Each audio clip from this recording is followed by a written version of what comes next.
2018 പ്രളയത്തിൽ തകർന്ന റോഡ് പുനർനിർമ്മിക്കാത്തതിനെ തുടർന്ന് ഇടുക്കി കട്ടപ്പനയിൽ 30ഓളം കുടുംബങ്ങൾ ദുരിതത്തിൽ. റോഡ് നിർമ്മാണത്തിനായി മുഖ്യമന്ത്രിയുടെ ദുരിതാശ്വാസ നിധിയിൽ നിന്ന് അനുവദിച്ച 45 ലക്ഷം രൂപ ചെലവഴിക്കാതെ നഷ്ടപ്പെടുകയും ചെയ്തു. മണ്ണിടിച്ചിൽ ഭീഷണി മൂലം പല കുടുംബങ്ങളും വീട് ഉപേക്ഷിച്ചു പോവുകയും ചെയ്തു.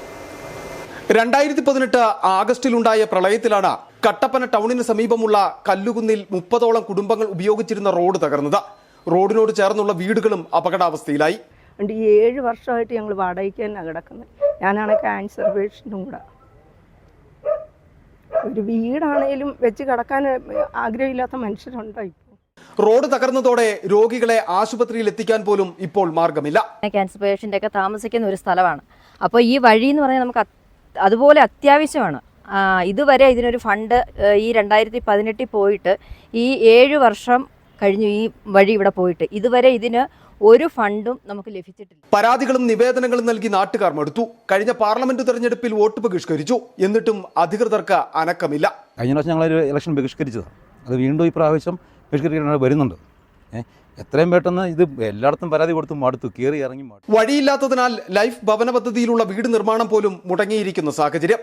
കയറിക്കിടക്കാൻ ഒരു വീടെന്ന സ്വപ്നം ഇവർക്ക് ഇനിയും അകലെയാണ്. പലരും വീടും സ്ഥലവും ഉപേക്ഷിച്ച ഇവിടെ നിന്നും കുടിയൊഴിഞ്ഞു. ഹോസ്പിറ്റലിൽ പോകാനുള്ള അവസ്ഥയില്ല.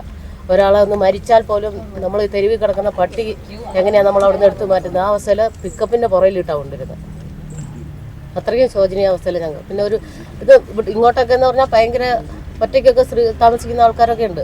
അവർക്കൊക്കെ ഒരു ഗ്യാസ് കുറ്റി പോലും എടുത്തുകൊണ്ട് വരണമെങ്കിൽ ഒന്നിൽ മാസ് ഹോട്ടലിൻ്റെ അവിടെ നിന്ന് എടുത്തുകൊണ്ട് വരണം, അല്ലെങ്കിൽ കല്ലൂന്ന് മാച്ചേരിപ്പടിയിൽ നിന്ന് താഴോട്ട് ചുമന്നുകൊണ്ട് വരണം. മുഖ്യമന്ത്രിയുടെ ദുരിതാശ്വാസ നിധിയിൽ നിന്നും അനുവദിച്ച് 45 ലക്ഷം രൂപ ചിലവഴിക്കാതെ നഷ്ടപ്പെട്ടു. 1.5 കോടിയോളം രൂപ വേണം റോഡ് നിർമ്മാണം പൂർത്തിയാക്കാൻ. ജനപ്രതിനിധികളും ഉദ്യോഗസ്ഥരും കൈമലർത്തിയതോടെ 7 വർഷമായി തീരാ ദുരിതത്തിലാണ് ഈ കുടുംബങ്ങൾ.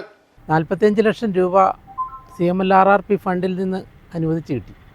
പക്ഷേ അത് ലാപ്സായി പോയെന്നാണ് ഇപ്പോൾ അറിയാൻ കഴിഞ്ഞത്. അതിന് പ്രകാരം ഞങ്ങൾ മുഖ്യമന്ത്രിക്കും പരാതി കൊടുത്തിരുന്നു. മുഖ്യമന്ത്രിക്ക് തിരിച്ച് അതിൻ്റെ റിപ്ലൈ വന്നിട്ടുണ്ട്. City vision, Kattappana.